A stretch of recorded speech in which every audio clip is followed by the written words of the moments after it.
हमारे previous class में हम लोगों ने इकोनॉमिक्स का chapter first the story of village Palampur पढ़ा and in this chapter we have discussed many things. We have discussed about the factors that is responsible for production. किस तरीके से प्रोडक्शन किया जा सकता है, कौन कौन से फैक्टर्स उसके लिए रिस्पॉन्सिबल हैं और रिक्वायर्ड हैं. साथ ही साथ हमने बहुत सारी दूसरी चीज़ें भी देखी. In our today's class, we will continue our this chapter.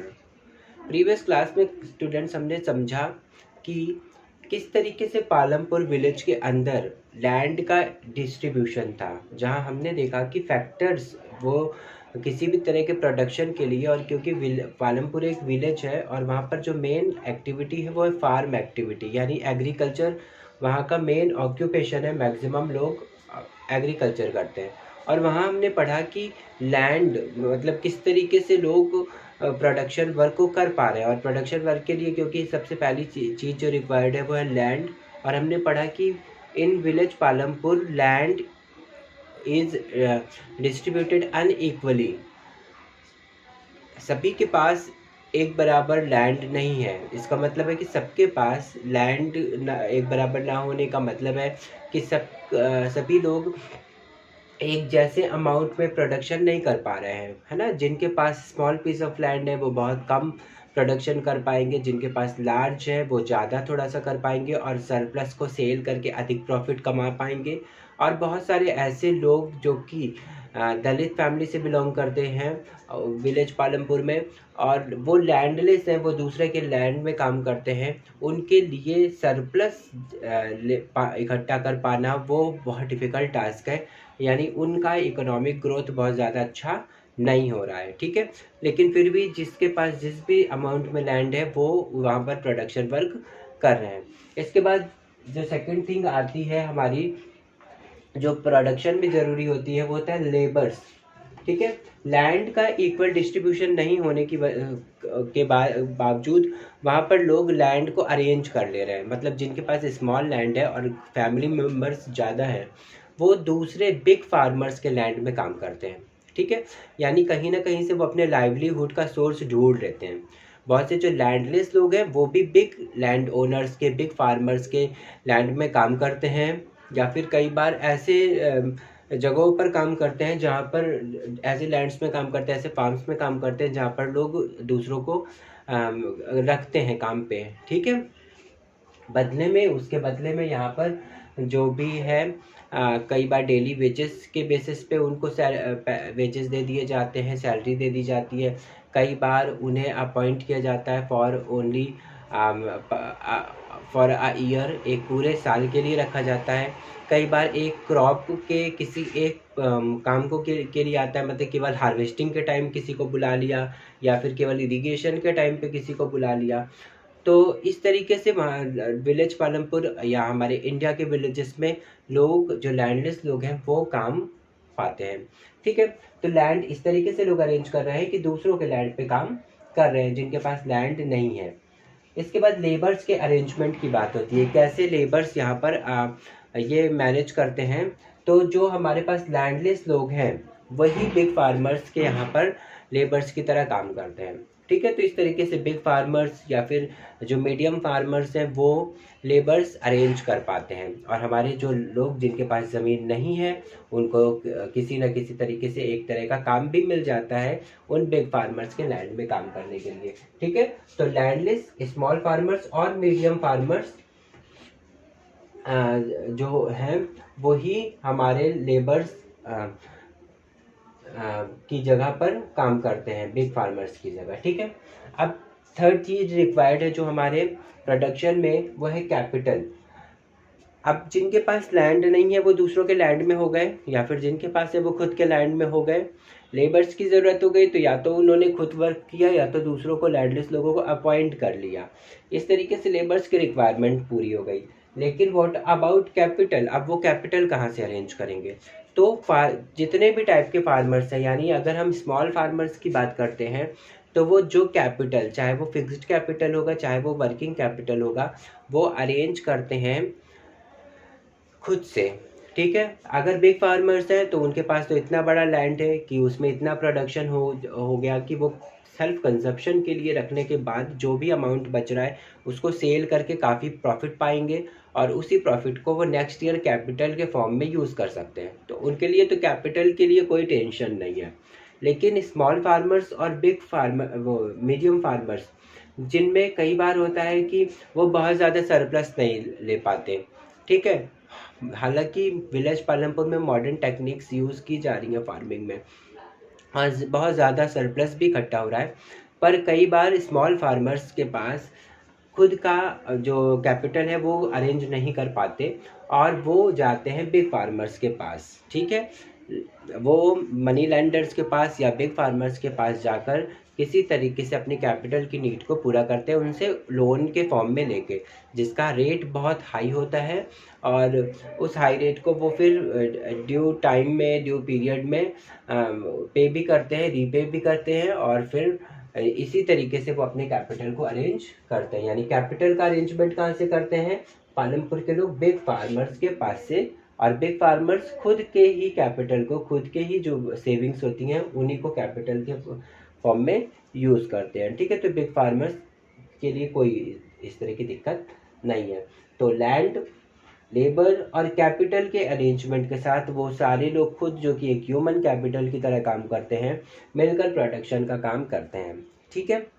हम लोगों ने पढ़ा कि विलेज पालमपुर में दो तरह की इकोनॉमिक एक्टिविटीज़ होती हैं, जिसमें एक तो था फार्म एक्टिविटीज़ और सेकंड था नॉन फार्म एक्टिविटीज़। हमने फार्म एक्टिविटीज़ में पढ़ लिया कि फार्म एक्टिविटीज़ अगर करनी है तो वो फार्मिंग होती है, फार्म एक्टिविटी, और उसमें इन चीज़ों को किस तरीके से लोग अरेंज कर रहे हैं, है ना।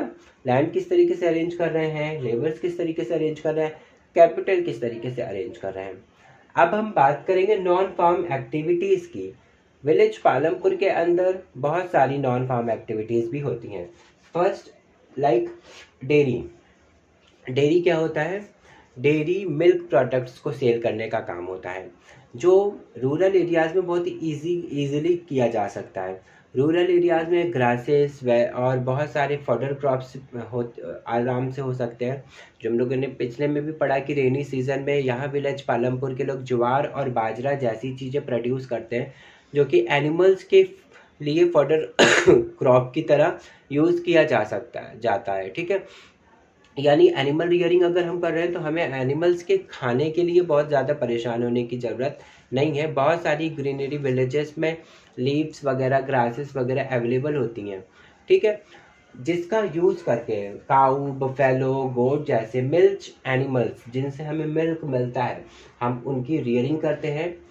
उसके बाद उनसे जो मिल्क मिल रहा है उससे बहुत सारे दूसरे मिल्क प्रोडक्ट्स लाइक घी, कर्ड, चीज़ और भी बहुत सारी दूसरी चीज़ें बनाते हैं और पास के टाउन में जो हमारे पास का मार्केट एरिया होगा वहाँ पर ले जाकर आसानी से बेच सकते हैं। तो ऐसे लोग जिनके पास कोई भी इस तरीके से वो एनिमल रियरिंग नहीं कर रहे हैं लेकिन उन्हें मिल्क प्रोडक्ट की रिक्वायरमेंट होती है, ज़रूरत होती है, वो ऐसे लोगों से ले सकते हैं। और इस तरीके से जो डेयरी फार्मिंग करने वाले लोग हैं वो प्रॉफिट गेन करते हैं, है ना। इस किस एक्टिविटी के थ्रू? डेयरी फार्मिंग, जो कि नॉन फार्म एक्टिविटी है, इसके थ्रू, ठीक है। क्लियर हो रहा होगा। इसके अलावा विलेजेस में नॉन फार्म एक्टिविटीज़ में जो बहुत ही कॉमन एक्टिविटी है वो है small scale manufacturing. Small level पर जब मैन्युफैक्चरिंग का काम किया जाता है तो इसे स्मॉल लेवल मैन्युफैक्चरिंग कहते हैं। ये बहुत बड़े लेवल का मैन्युफैक्चरिंग वर्क नहीं होता है। इसमें जो भी चीज़ें प्रोडक्ट्स तैयार किए जा रहे हैं वो आसपास के मार्केट तक ही अवेलेबल होता है। इसमें बहुत ज़्यादा बड़े मशीन्स और टूल्स की ज़रूरत नहीं पड़ती है, उन्हें नहीं यूज़ किया जाता। बहुत ज़्यादा रॉ मटेरियल की बहुत ज़्यादा क्वांटिटी में यहाँ पर रॉ मटेरियल की या मनी की ज़रूरत नहीं होती है। यहाँ बहुत ज़्यादा लेबर्स की भी ज़रूरत नहीं होती है। तो सब कुछ एक मीडियम अमाउंट में होता है और स्मॉल स्केल में मैन्युफैक्चरिंग की जाती है। स्मॉल स्केल मैन्युफैक्चरिंग जो कि एक नॉन फार्म एक्टिविटी है, इसके थ्रू भी विलेज पालमपुर में अर्निंग की जाती है। यानी एक तरीके से इकोनॉमिक एक्टिविटी विलेज पालमपुर की नॉन फार्म एक्टिविटीज़ में स्मॉल स्केल मैन्युफैक्चरिंग भी है, ठीक है। जिसमें बहुत सारे एग्जांपल्स हैं। हम अपने आसपास के एरियाज़ को देखें और खुद समझें कि कौन कौन से स्मॉल स्केल मैन्युफैक्चरिंग हमारे एरिया में होते हैं। नेक्स्ट है शॉपकीपिंग। बहुत ही ईजी नॉन फार्म एक्टिविटी है ये, जो आसानी से हर विलेज में हमें देखने को भी मिलता है। शॉपकीपिंग क्या है? जहाँ पर हम जो भी शॉपकीपर है वो एक लैंड में अपनी शॉप को ओपन करेगा, कुछ अमाउंट में कैपिटल अरेंज करने के बाद, और फिर होल सेल मार्केट से जो भी चीज़ें वो बेचना चाहता है, चाहे वो बैटरीज हों, चाहे वो डेयरी प्रोडक्ट्स हों, चाहे वो बिस्किट्स हों, चाहे वो कुछ भी इस तरह के मटेरियल्स जो शुगर, टी जैसी चीज़ें जो आसपास के लोगों को जिन चीज़ों की ज़रूरत है और वो ख़रीदना चाहें, है ना, ऐसी चीज़ें होलसेल मार्केट से लोग लाते हैं, अपनी शॉप में रखते हैं, और बिक जाने के बाद, उसको सेल करने के बाद जो भी प्रॉफिट आता है वो उनका सरप्लस अमाउंट कहलाता है।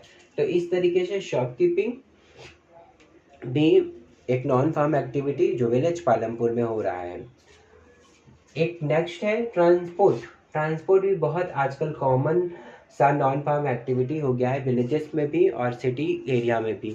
ट्रांसपोर्टेशन में लोग क्या करते हैं, किसी भी तरीके के व्हीकल्स को, लाइक रिक्शा हो गई, ट्रॉली हो गई, ऑटोज हो गए, और आजकल तो ई रिक्शा भी चल रहा है ना, ये सारी चीज़ें हो गई। अब इनको क्या करते हैं, एक कोई भी दो प्लेस के बीच का खुद का वो पास बनवा लेते हैं, और जिसके थ्रू वो क्या करते हैं कि मान लेते हैं कि विलेज के एक एरिया से लेकर एक मार्केट प्लेस तक, इस बीच लोगों को आना और जाना होगा ही, क्योंकि मार्केट है, सभी आना जाना चाहेंगे, ख़रीदारी करेंगे, अपनी ज़रूरत की चीज़ें मार्केट में लेंगे, और हमारा ट्रांसपोर्टेशन, हमारी रिक्शा को हम वहीं तक चला रहे हैं, है ना। तो विलेज से टाउन एरिया की उस मार्केट तक, फिर टाउन एरिया से फिर उस विलेज के उस पॉइंट तक, इस तरीके से अगर हम ट्रांसपोर्टेशन करा रहे हैं तो हम बहुत सारे लोगों को सुविधा तो प्रोवाइड करा ही रहे हैं, आने और जाने की सुविधा प्रोवाइड करा रहे हैं, और साथ ही साथ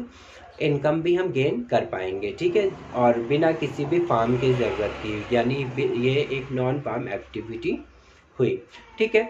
तो इस तरीके से बच्चों, अगर हम खुद से देखें, हमारे विलेज को देखें, आसपास देखें, तो हम सिर्फ ये 4 नॉन फार्म एक्टिविटीज़ ही नहीं, बहुत सारे दूसरे नॉन फार्म एक्टिविटीज़ भी ऑब्जर्व कर सकते हैं, हम देख सकते हैं। जो भी काम हमारे आसपास हो रहा है जो कि फार्मिंग नहीं है और उस एक्टिविटी के थ्रू अर्निंग की जा रही है, वो सारी एक्टिविटीज़ हमारी नॉन फार्म एक्टिविटीज़ कहलाएंगी, ठीक है। तो इस तरीके से आज जो हमारा चैप्टर चल रहा था, विलेज पालमपुर की स्टोरी हम पढ़ रहे थे, यहाँ पर कंप्लीट हो रही है। यहाँ पर हमने इस चैप्टर में, पूरे चैप्टर में इकोनॉमिक एक्टिविटीज़ के बारे में और प्रोडक्शन के बारे में पढ़ा। तो इस तरीके से आई होप सबको क्लियर हो गया होगा farm activity, non farm activity, और साथ ही साथ जितने सारे पॉइंट्स हम लोगों ने, जितने भी टॉपिक्स इस पूरे चैप्टर में पढ़े। But if still you have any doubt, any question, any query, you are free to call me. कभी भी कॉल करके अपने डाउट्स को क्लियर कर सकते हो, ओके।